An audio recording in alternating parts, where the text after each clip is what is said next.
দুপুর বন্ধুরা, তোমরা সবাই কেমন আছো? আশা করি খুব ভালো আছো। আমি ভালো আছি বন্ধুরা। সকাল থেকে আজকে এত কাজ করেছি, একটা ভিডিও ছাড়া টাইম পাইনি, শুধু মনে হয় একটা গান ছেড়েছি। তা বন্ধুরা দেখো, আজকে রান্নায় সবে আমার শেষ হলো। এই যে রান্না করলাম ভাত, বেগুন ভাজা, মোচার তরকারি, ছোলা দিয়ে আলু দিয়ে, উচ্ছে কুমড়ো ভাজা করেছি পেঁয়াজ দিয়ে।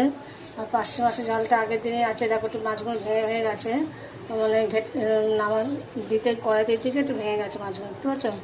আর একটা চচ্চড়ি আছে পাঁচমিশালি, আর মুসুরির ডাল। আমার ছেলের জন্য আলু আর ডিম সেদ্ধ করেছি বন্ধুরা। আর এই যে বন্ধুরা, তোমরা কী খেলে শেয়ার করো, আর খুব ভালো থেকো। বাই বন্ধুরা।